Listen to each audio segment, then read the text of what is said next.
사도신경하심으로 우리의 신앙을 살아계신 하나님께 올려드리겠습니다. 전능하사 천지를 만드신 하나님 아버지를 내가 믿사오며 그 외아들 우리 주 예수 그리스도를 믿사오니 이는 성령으로 잉태하사 동정녀 마리아에게 나시고 본디오 빌라도에게 고난을 받으사 십자가에 못 박혀 죽으시고 장사한 지 사흘 만에 죽은 자 가운데서 다시 살아나시며 하늘에 오르사 전능하신 하나님 우편에 앉아 계시다가 저리로서 산 자와 죽은 자를 심판하러 오시리라. 성령을 믿사오며 거룩한 공예와 성도가 서로 교통하는 것과 죄를 사하여 주시는 것과 몸이 다시 사는 것과 영원히 사는 것을 믿사옵나이다. 아멘. 우리 찬송가 301장 우리 다 함께 찬양하겠습니다. 찬송가 301장입니다. 지금까지 지내온 것 주의 크신 은혜라 한이 없는 주의 사랑 어찌 이루 말하랴 자나깨나 주의 손이 항상 살펴주시고 모든 일을 주 안에서 형통하게 하시네. 몸도 마음도 연약하나 새 입마다 살았네. 물 붓듯이 부시는 주의 은혜 족하다. 사랑 없는 거리에나 험한 산길에 맬 때 주의 손을 굳게 잡고 찬송하며 가리라. 주님 다시 배올 날이 날로 날로 다가와 무거운 짐 주께 맡겨 벗을 날도 멀잖네. 나를 위해 예비하신 고향 집에 돌아가 아버지의 품 안에서 영원토록 살리라. 아멘. 우리 하나님 말씀 함께 보겠습니다. 마태복음 28장 16절에서 20절 말씀까지입니다. 마태복음 28장 16절에서 20절 말씀입니다. 다 찾으신 줄 알고 제가 봉독해 올리겠습니다. 열한 제자가 갈릴리에 가서 예수께서 지시한 산에 이르러 예수를 배웠고 경배하나 아직도 의심하는 사람들이 있더라. 예수께서 나와 말씀하여 이르시되 하늘과 땅의 모든 권세를 내게 주셨으니 그러므로 너희는 가서 모든 민족을 제자로 삼아 아버지와 아들과 성령의 이름으로 세례를 베풀고 내가 너희에게 분부한 모든 것을 가르쳐 지키게 하라. 볼지어다 내가 세상 끝날까지 너희와 항상 함께 있으리라 하시니라. 아멘. 사랑하는 성도 여러분, 다 평안하십니까? 마태복음을 성도님들과 함께 살펴본 지가 어느덧 2년 2개월이 지났습니다. 제가 처음 마태복음 1장에 나오는 예수님의 족보를 시작하였는데 정말 시간이 무색할 정도로 너무나 빨리 지나간 것 같습니다. 특히 코로나19 사태로 인해 이렇게 영상으로 성도님들과 예배하게 되니 한쪽의 마음이 참 무겁습니다.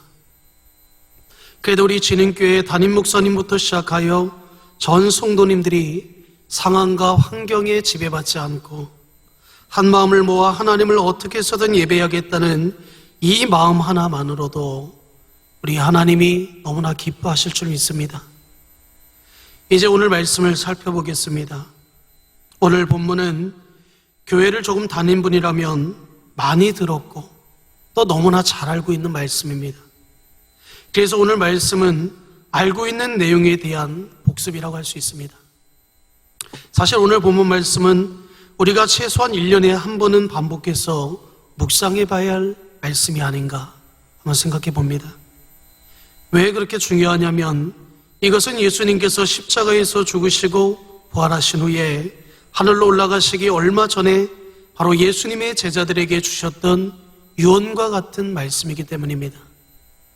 그래서 오늘 저는 제목을 유언과 같은 말씀을 들으라 이렇게 정해봤습니다.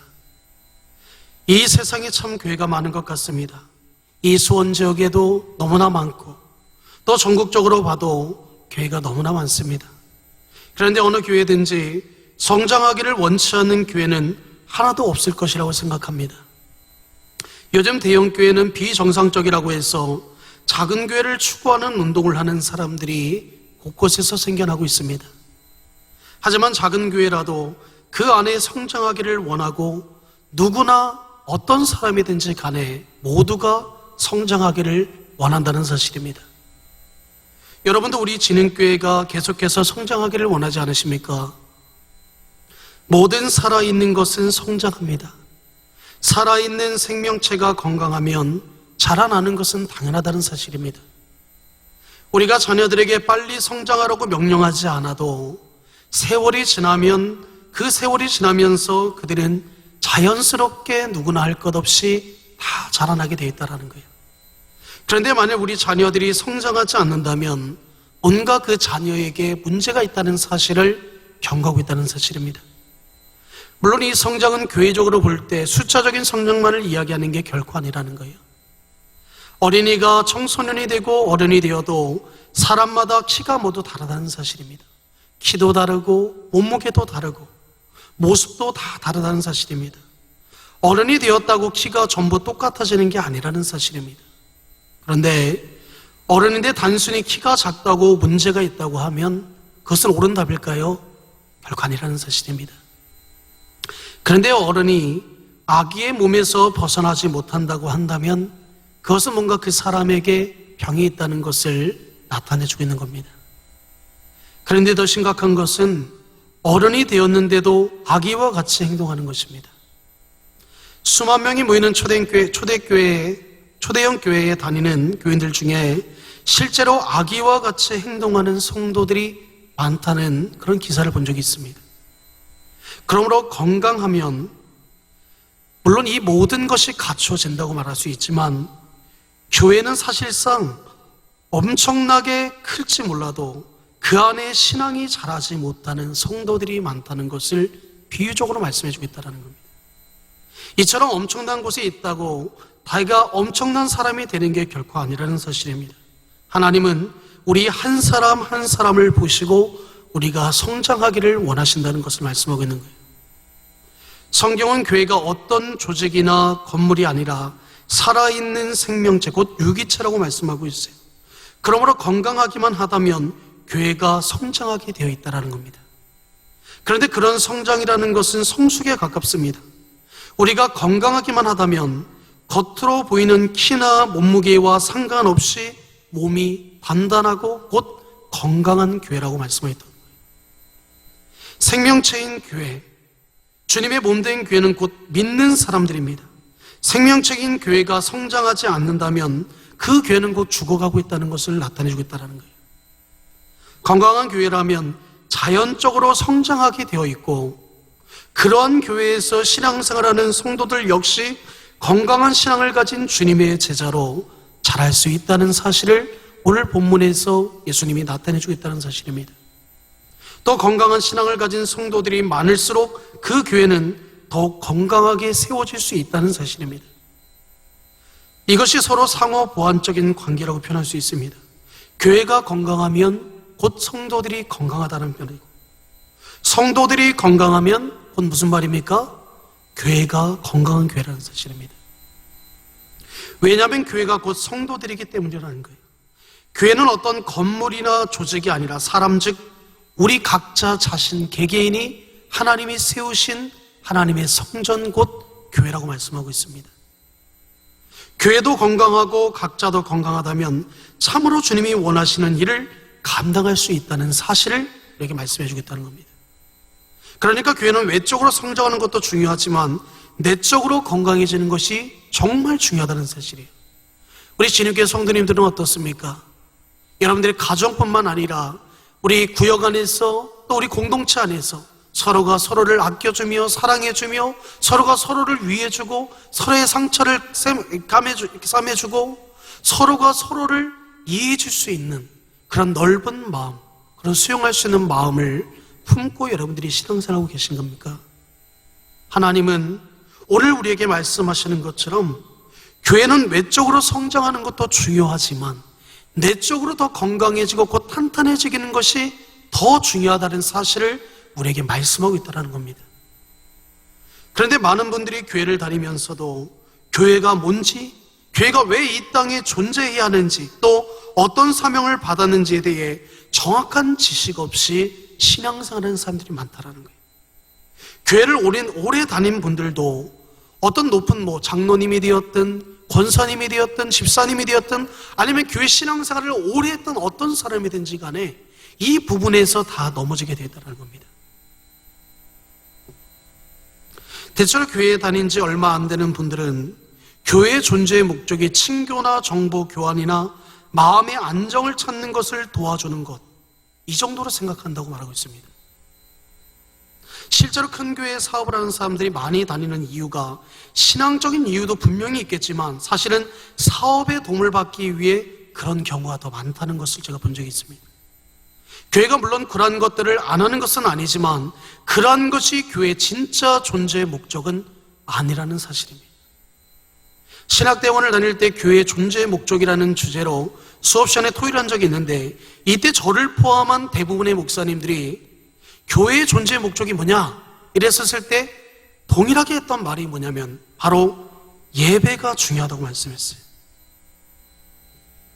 물론 그 외에 성경 공부, 봉사, 선교 등을 이야기했습니다. 물론 교회는 그러한 것들이 다 있어야 하고 모든 것이 하나님 안에서 잘 이루어지는 하나님의 영광을 위한 일인 줄 믿습니다. 그런데 여러분, 교회를 다니면서 교회의 존재의 목적이 뭐라고 생각하십니까? 만약 안 믿는 분들이 와서 교회는 왜 존재하는 겁니까? 하고 물어본다면 뭐라고 대답하시겠습니까? 많은 교회들이 교인들 간에 이 부분에서 마음이 하나로 모이지 않기 때문에 갈등이 일어나고 분열이 일어난다는 사실입니다. 한 사람은 정말 우리가 이것을 왜 중요하게 생각해야 됩니까? 한 사람은 이것이 더 중요하다 하고 다른 한 사람은 저것이 가장 중요하다고 말하고 있어요. 갈등이 심해지면 충돌이 일어나고 더 심해지면 분쟁과 분열이 일어나기 시작한다는 걸 말씀하고 있는 겁니다. 이렇게 되는 원인이 무엇입니까? 내 생각에 가장 중요한 것을 각자가 주장하기 때문이라는 거예요. 내 말이 옳다라는 거예요. 모든 것이 나. 모든 것이 내 위주로 돌아간다는 사실입니다. 지금 이 시대도 굉장히 혼란스럽습니다. 각 여러 나라를 봐도 같은 편인 것 같으면서도 그 안을 들여다보면 서로가 서로를 위해 물어뜯고 싸우는 일을 종종 보게 된다는 거예요. 왜 그렇습니까? 각기 자기 속에 옳은 대로 행하기를 원하기 때문이라는 거예요. 교회도 마찬가지입니다. 교회가 시끄러울 때를 보면 어떻습니까? 각자 자기의 소견에 옳은 대로 할 때입니다. 그러나 교회는 예수 그리스도의 몸이고 그분이 우리의 교회의 머리 되신다고 말씀하고 있어요. 몸은 머리의 말을 들어야 합니다. 그러므로 교회는 자기가 좋은 대로 하는 게 아니라 예수님이 명령하신 대로 곧 하나님이 말씀하시는 대로 움직이는 것이 바로 교회의 존재 목적이라는 사실입니다. 그래서 교회가 이 땅에 존재하는 목적, 다시 말해 교회가 해야 할 가장 중요한 일은 우리가 결정할 상황이 아니라 교회의 머리 대신 예수 그리스도께서 결정하신 대로 우리는 순종하면 된다는 겁니다. 바로 오늘 본문 18절에서 20절 말씀에 보면 이렇게 기록하고 있어요. 예수께서 나와 말씀하여 이르시되 하늘과 땅의 모든 권세를 내게 주셨으니 그러므로 너희는 가서 모든 민족을 제자로 삼아 아버지와 아들과 성령의 이름으로 세례를 베풀고 내가 너희에게 분부한 모든 것을 가르쳐 지키게 하라. 볼지어다 내가 세상 끝날까지 너희와 항상 함께 있으리라 하시니라. 아멘. 오늘 보면 18절에서 하늘과 땅의 모든 권세를 내게 주셨다는 말씀을 왜 하나님이 하시냐면 가장 높은 분이시라는 사실을 말씀해 주기 위해서라는 겁니다. 우리가 그분의 말씀을 들어야 한다는 것입니다. 이 말씀이야말로 교회가 이 땅에 왜 존재하는지를 분명하게 우리에게 제시해 주고 있다는 사실입니다. 예수님께서 특별히 훈련시키셨던 12명의 제자를 사도라고 부르는데 사도라는 말은 원어로 보면 보냄을 받은 무리다 이렇게 말씀하고 있어요. 이 말 자체로 복수 즉 공동체라는 말입니다. 이들의 사역은 한 곳에 오래 머물러 목회를 하는 것이 아니었고 복음이 전해지지 않은 곳에 가서 복음을 전하는 믿는 사람들이 생기면 교회가 서도록 하는 것이 그들의 역할이었다는 겁니다. 사도들은 어디를 가든지 그곳에 복음을 전해서 교회를 세우고 예수님께서 부탁하신 그 일들을 이루기 위해 애쓰는 생애를 살았다는 사실이에요. 그러므로 사도들에게 주신 이 말씀이 바로 교회를 세우신 존재의 목적이라고 할 수 있습니다. 오늘 본문에 보면 4가지의 동사가 나오는데요. 첫 번째는 뭡니까? 가라. 두 번째는 뭐죠? 제자를 삼아라. 세 번째는 뭡니까? 세례를 베풀라. 마지막으로 4번째는 가르쳐 지키게 하라. 이 4가지가 너무나 중요하다는 겁니다. 그런데 헬라어 원문에 보면 이 4가지 동사 중에 하나만 명령형 동사이고 나머지 3개는 그것을 꾸며주는 분사형으로 되어 있다는 거예요. 이게 무슨 말이냐면 그 명령의 동사가 무엇이냐면 그것은 바로 가서 너희는 제자를 삼으라. 여기서 보면 제자를 삼으라는 거예요. 제자를 만들라는 명령입니다. 그러니까 교회가 이 땅에 존재하는 목적은 바로 그 첫 번째 이유가 제자를 길러내는 데 있다는 거예요. 한국어 번역에는 삼는다고 되어 있지만 그 말에는 원래는 아닌데 데려다 써준다는 의미가 있으므로 제자를 만든다는 말이 더 원래 본영적인 의미라는 사실입니다. 정말로 주님이 원하시는 교회가 되기 위해서는 먼저 제자를 만드는 일에 우리가 최선을 다해야 된다는 거예요. 아무리 재미있는 행사가 많고 아무리 봉사를 많이 해도 아무리 예배가 뜨겁고 찬양을 잘해도 아무리 성경 공부를 많이 해도 아무리 전도와 선교를 잘하고 아무리 뜨거운 사랑으로 서로가 서로와 같이 용광로와 같이 그런 뜨거운 사랑을 풍기는 그러한 곳일지라도 그 과정에서 제자가 만들어지지 않는다면 교회는 그 존재의 목적을 완전히 수행하고 있지 못하는 사실입니다. 그런데 제자는 어떤 사람입니까? 헬라어 원문을 보아도 제자는 배우는 사람이라고 소개하고 있어요. 제자가 되기 위해서는 먼저 무엇을 해야 됩니까? 배워야 합니다. 배우지 않고 어떻게 제자가 될 수 있겠습니까? 배우지 않는 사람은 결코 제자가 될 수 없다는 사실입니다. 그런데 배우기만 한다고 제자가 되는 것은 또 아니라는 거예요. 제자의 또 다른 특징은 스승에게서 배운 다음 그 배운 것을 바로 전수하는 데 있다는 사실입니다. 그러니까 예수님의 인격을 배워 닮아가지고 예수님이 하신 사역을 하는 사람이 바로 제자라고 말씀하고 있는 거예요. 예수님의 인격을 닮아간다는 것은 시간이 흐를수록 예수님처럼 살아가는 모습을 갖춰가는 것입니다. 그런데 안타까운 현실은 교회 생활을 오래 하면 할수록 이상하게도 예수님을 닮아가는 사람들이 많이 나오는 것이 아니라 오히려 예수님이 싫어하시는 경계하셨던 마치 바리새인과 같은 그런 모습을 드러내는 모습들이 종종 있다는 사실이에요. 모든 사람을 사랑으로 품어주고 심지어 자신을 죽이는 자까지도 용서하신 예수님을 닮아가는 것이 아니라 남을 정죄하고 다른 사람과 비교해서 자기가 더 잘났다고 하던 바리새인들과 같이 되어간다는 것이 너무나 슬픈 현실이라는 사실입니다. 이상하게 열심을 내면 낼수록 더 비판적이고 차가워지고 그의 마음이 마치 강팍해지고 메말라진다는 거예요. 이 시점에서 담임 목사님이 하신 말씀이 기억납니다. 내 자아를 죽여야 한다. 정말 우리의 머리와 마음과 우리의 모든 것에 바뀔 정도로 정말 목사님이 매번마다 그 말씀을 하셨습니다. 나 했던 내 의를 드러내려고 몸부림치던 나는 죽고 내 안에 오직 예수 그리스도로만 산다는 것, 그것을 잘 알면서도 여전히 내 안에서 꿈틀거리는 내 자아를 바라보면서 오늘도 저는 또 반성한다는 사실입니다. 바리새인들은 종교적으로 대단한 사람들이었어요. 사실 우리가 말하는 것처럼, 너무나 쉽게 말하는 것처럼 그 정도의 수준이 아니라 우리가 정말 따라갈 수 없을 만큼 그들은 퍼펙트했다는 사실입니다. 완벽했다라는 거예요. 금식, 헌금, 기도, 율법, 묵상 및 준수 등 너무나 그들은 철저하게 행했다는 사실입니다. 그런데 그런 열심을 가진 그들이 예수님으로부터 항상 질타를 받았습니다. 왜 그렇습니까? 겉으로는 온갖 신앙적인 것을 다 한다고 했지만 실제로 그들의 마음에는 하나님을 사랑하는 마음이 없었다는 겁니다. 하나님을 사랑한다고 고백하면서 결국 자신들의 입지와 자신들의 의와 자신들의 어떤 것을 드러내기 위해서 그들은 거기에 중점을 두고 이 신앙적인 일을 했다는 사실입니다. 그래서 하나님은 뭐라고 말씀합니까? 나는 너희의 제사가 싫다고 말씀하고 있어요. 제사와 예배 그 자체가 잘못되었다는 것이 아닙니다. 그들의 태도가 잘못되었다는 거예요. 마음은 하나도 없으면서 와서 형식적으로만 했기 때문에 그래서 하나님은 그들에게 관두라는 거예요. 하나님을 사랑하고 순종하는 마음은 없고 형식적으로만 하니까 예수님도 바리새인들의 그 잘못된 모습을 미워하셨다고 말씀하는 거예요. 그들은 하나님이 원하시는 방식이 아니라 자기 방식대로 하나님을 믿으려고 했기 때문에 하나님의 그들의 제사를 즐거이 받지 않으셨다는 거예요. 예수님은 그거를 지적하고 꾸짖으신 겁니다. 그런데 이 시대에도 바리새인과 같이 신앙생활하는 사람들이 죄송하지만 너무나 많다는 사실이에요. 주님이 원하시는 방식이 아니라 내가 편한 대로, 내 방식대로, 내 소견대로, 내가 원하는 대로 믿는 사람이 너무나 많다는 거예요.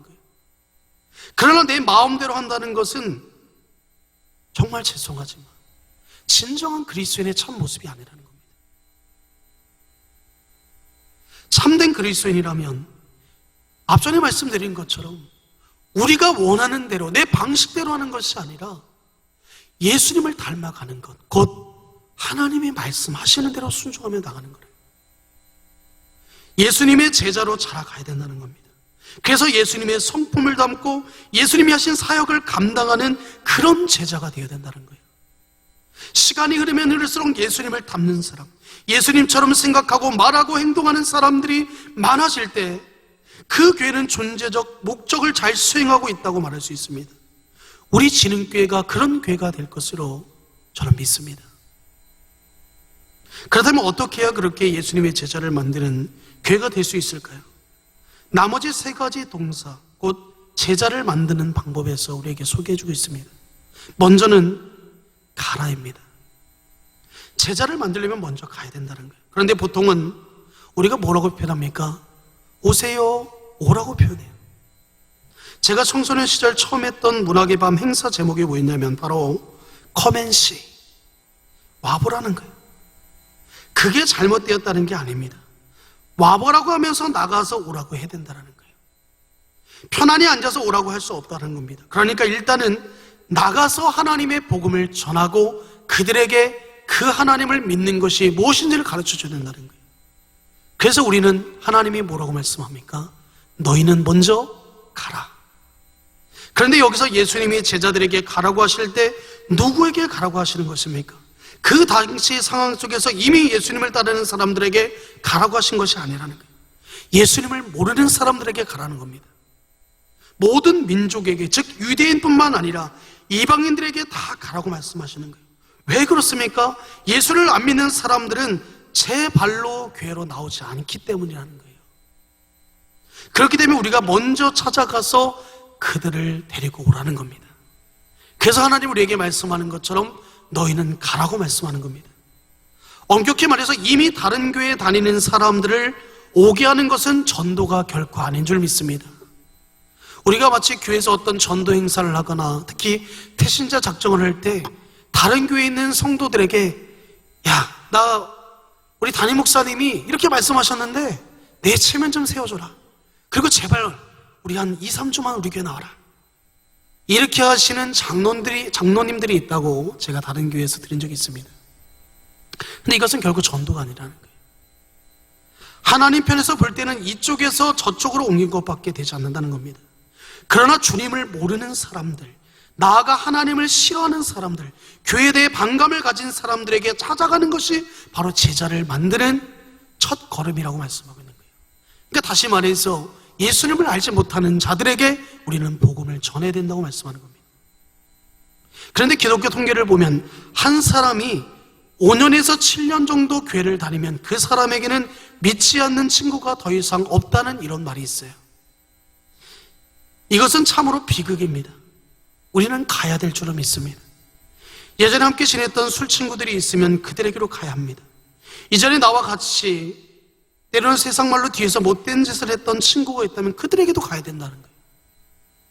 물론 이미 잘 믿는 사람을 더 잘 믿게 하는 것도 중요한 줄 믿습니다. 그런데 잘 믿는다는 것에 함정이 있다는 거예요. 잘 믿는다는 것이 뭡니까? 그저 말씀 한 번 더 듣고 성경 공부 하나 더 하는 것이 잘 믿는 게 아닙니다. 안 믿는 사람에게 찾아가고 또 찾아가고 문정막대 당해도 또 가고 한 번 안 되면 또 하고 실망스럽지만 포기하지 않고 또 갈 때 누구의 신앙이 먼저 자라겠습니까? 그들의 신앙이 자랄까요? 아니라는 겁니다. 바로 저와 이 영상으로 오늘 말씀을 듣고 있는 우리 성도님들의 믿음과 신앙이 자랄 줄로 믿습니다. 그런 과정을 통해 나도 모르게 내가 점점 주님의 제자로 변화되어지고 또 제자화 되어간다는 사실입니다. 사실 예수님은 그 이상으로 당하셨다는 거예요. 문전박대 정도가 아니라 예수님은 죽임을 당하셨잖아요. 고향 사람들도 예수님을 내쫓았고 많은 고난을 예수님이 당하셨다는 사실. 그래도 예수님은 포기하지 않으셨다는 거예요. 어쨌든 가라고 했으니 갔는데 아무리 가더라도 가서 똑같이 못된 짓을 하거나 문제를 일으킨다면 아무 소용이 없습니다. 여러분들은 가라고 했으니 가서 술 좋아하는 친구들과 같이 술 좀 먹어줘야 전도된다고 말할 수 있을 수 있지만, 또는 담배나 도박을 같이 하면서 전도해야 한다고 생각할 수도 있지만, 그러나 그렇게 해서 전도가 된 사람은 한 사람도 없으니 아예 포기하시기 바랍니다. 그런 잘못된 것을 같이 하면 어떻게 되는지 아십니까? 너나 나나 똑같은데 내가 뭐하러 교회를 다니냐, 이렇게 말하고 교회를 오히려 내가 떠나게 된다는 사실. 그런데 다른 모습을 보여줄 때 나와 똑같은 사람이 왜 이렇게 변했나, 그러면서 그렇게 변화되게 하신 분이 누군지에 대해 그 믿지 않는 사람들의 마음에 그 호기심과 마음이 생길 때, 그들에게 그때 가서 예수님의 복음을 똑같이 전했을 때 그들은 이전과 다르게 예수님을 영접하는 그런 은혜가 있을 줄 믿습니다. 그래서 이때 하나님은 곧바로 뭐라고 말씀하냐면 너희는 그 이후에 세례를 베풀라고 말씀하고 있어요. 우리는 그들에게 예수님을 소개하여 영접하게 하고 세례를 줘야 하는 겁니다. 세례를 주라는 것은 그저 물을 뿌리라는 뜻이 아니라 잃어버린 영혼들에게 가서 그들에게 예수님을 전하라는 거예요. 이 시대는 겉으로 멀쩡해 보이는 사람도 조금만 그의 마음을 들여다보면 모두가 그 마음 안에 외로움과 공허함으로 살아가는 사람들이 많다는 거예요. 성공한 사람들도 마찬가지입니다. 그들은 다 이루었다고 생각하지만 자꾸 병이 생깁니다. 자꾸 하는 일이 뜻대로 안 됩니다. 지혜도 떨어지고 불안해집니다. 이 세상이 죽으면 끝이 아니라 그 다음에 무엇이 있으면 어떻게 하는 이 불안감에 사로잡혀 사는 사람들이 사실 너무나 많다라는 거예요. 그런 분들을 우리에게 찾아가서 우리가 말해줘야 합니다. 예수님은 살아계십니다. 우리의 인생의 모든 문제의 답을 가지고 계신 예수님을 의지해야 한다고 그들에게 우리는 소개해 줘야 된다는 거예요. 그렇게 전하여 그들이 믿으면 세례를 준 겁니다. 마지막 세 번째가 뭡니까? 가르쳐 지키게 하나입니다. 그들이 믿고 세례를 받으면 가르쳐야 합니다. 그런데 대개 성경 공부나 제자 훈련은 너무나 지식을 쌓는 데 목적을 두고 있습니다. 그러나 예수님이 왜 가르쳐야 한다고 하십니까?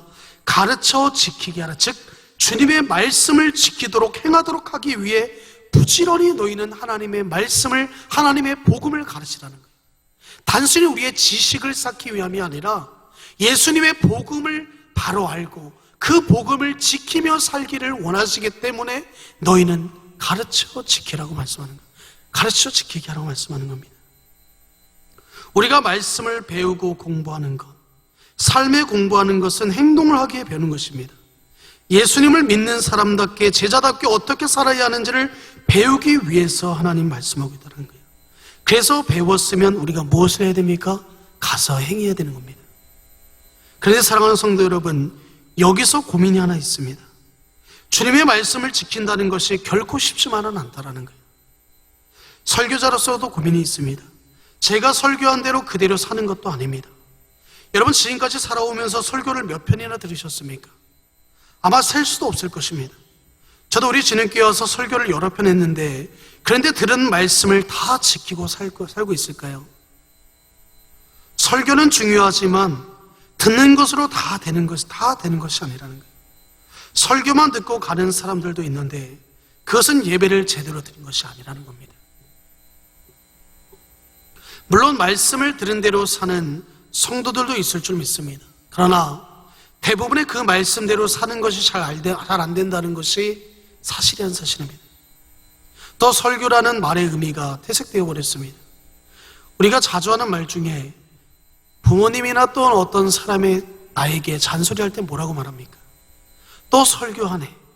또 아이들이 말하기를 설교 좀 그만하세요. 이렇게 말하잖아요. 지금까지 인생에 대한 공부는 이 방송을 보고 예배하는 우리 많은 성도님들이 하셨을 거라고 저는 생각합니다. 그런데 우리가 일단은 무엇을 해야겠습니까? 말씀에 대하여 공부하는 것이 꼭 필요하다는 거예요. 말씀을 공부하지 않고 제자가 될 수 있다는 것은 사실상 거짓말입니다. 그런데 그 다음에는 말씀대로 사는 것이 더 중요하다는 거예요. 우리가 이제 3월 1일부터 지금까지 이제 잠언을 필사하고 있습니다. 저도 그 잠언을 필사하면서 여러 가지 생각을 해봤는데 이 말씀이 참 이곳에 기록되어 있구나 이런 생각도 하면서 한편으로는 참 하나님의 말씀을 내가 정말 부족하지만 이 부족한 손으로 기록할 수 있다는 것이 너무나 감사하다. 그러면서 그 말씀이 제 머릿속에 하나씩 기억이 되더라고요. 우리 성도님들도 그렇지 않습니까? 이처럼 우리가 말씀을 듣는 것으로 끝나는 것이 아니라 그 말씀을 배웠으면 그 말씀대로 사는 것이 중요하다는 거예요. 말씀을 배우는 목적은 어떤 코스 하나를 끝내고자 하는 것이 아니라 또는 수료증을 받기 위함이 아닙니다. 말씀 그대로 행하기 위함이야. 그래서 참으로 복된 삶이 됩니다. 야고보서에도 그렇게 말씀하고 있고 예수님도 내 말을 듣고 행하는 사람이 지혜로운 사람이라고 말씀하고 있어요. 내 말을 듣고 행하지 않는 사람 뭐라고 말합니까? 모래 위에 집을 지은 사람과 같아서 폭풍이 오면 크게 무너질 것이라고 또 말씀하고 있습니다. 신약 성경의 사복음서에 유일하게 모두 나오는 기적 하나가 있는데 바로 우리 성도님들도 아시겠지만 바로 오병이어 기적입니다. 그때 예수님께서 물고기 2마리와 보리떡 5개를 가지고 남자만 5,000명 대략 2만 명을 먹이신 놀라운 기적을 체험한 사람들이 굉장히 많았습니다. 그런데 나중에 사도행전 1장에 와서 보면 기도한 성도들이 몇 명이었습니까? 고작 120명밖에 되지 않았습니다. 나머지 사람들은 다 어디로 간 것입니까?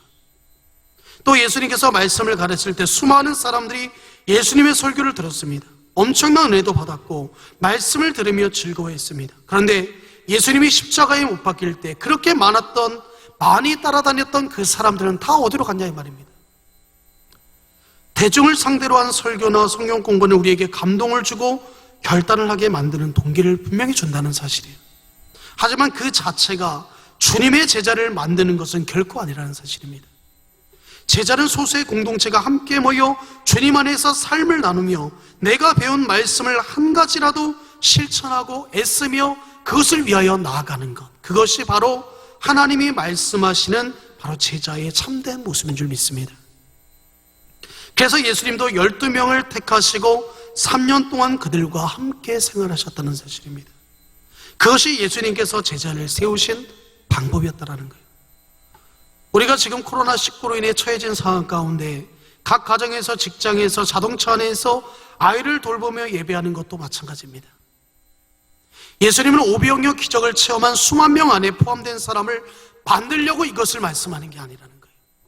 다만 성령이 임하실 때 기도하였던 120명 안에 드는 사람을 길러내기를 하나님이 원하신 줄 믿으시기 바랍니다. 제자를 만들기 위해 예수님은 우리에게 가라고 하셨습니다.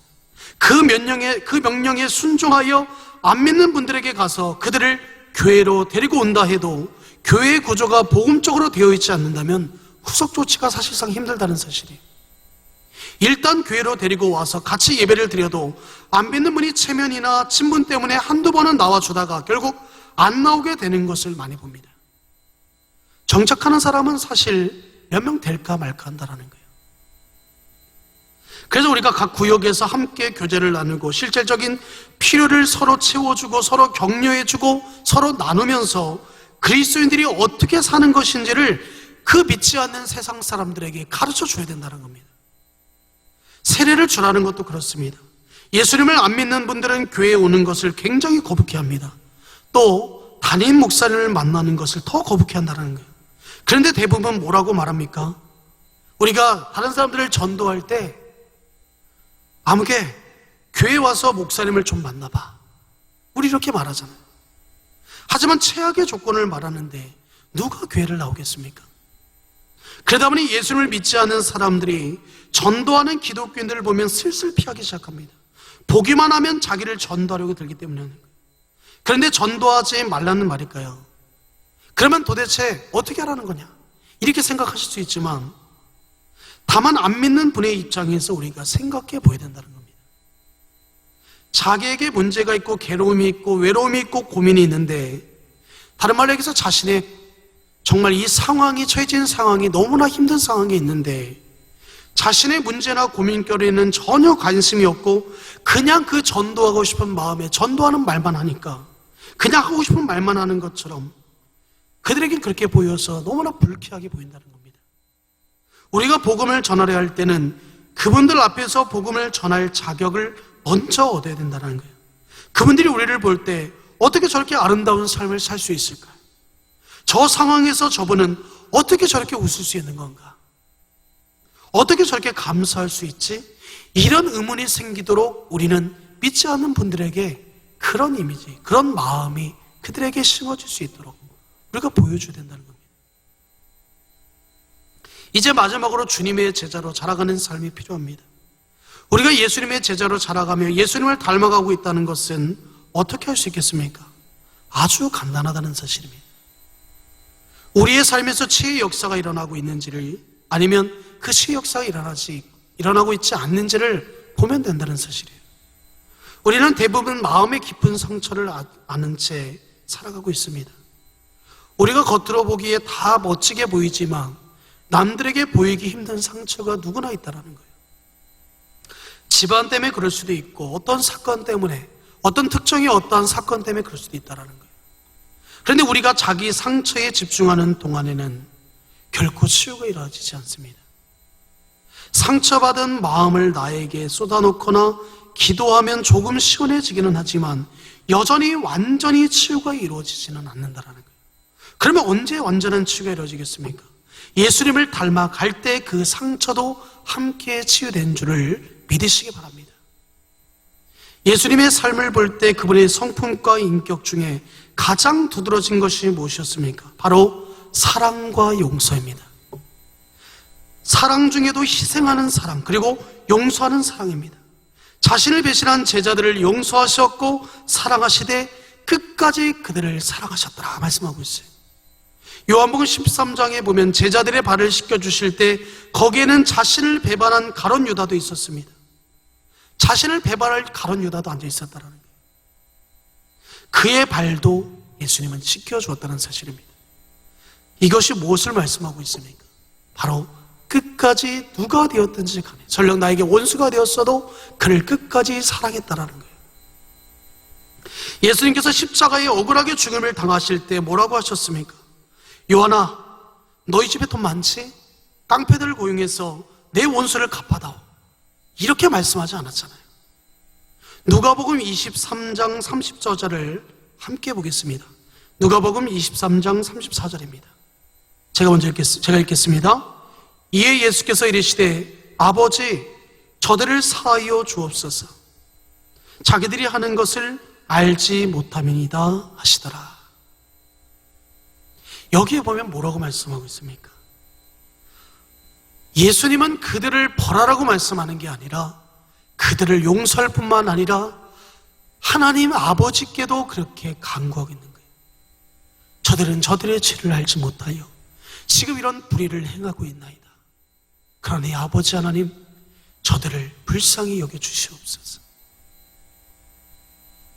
이 말씀을 듣고 예수님 옆에 달려있던 강도들 중 한 사람이 변화가 되었습니다. 처음에는 둘 다 예수님을 욕했어요. 그런데 이 말씀 후에 한 사람은 마음이 바뀌어 예수님께 뭐라고 말합니까? 저를 기억하여 주옵소서.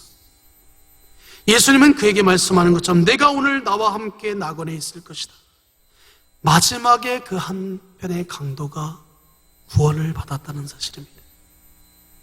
이렇게 예수님처럼 용서하는 사람이 되어갈 때 자신의 속에서 치유의 역사가 일어난다는 거예요.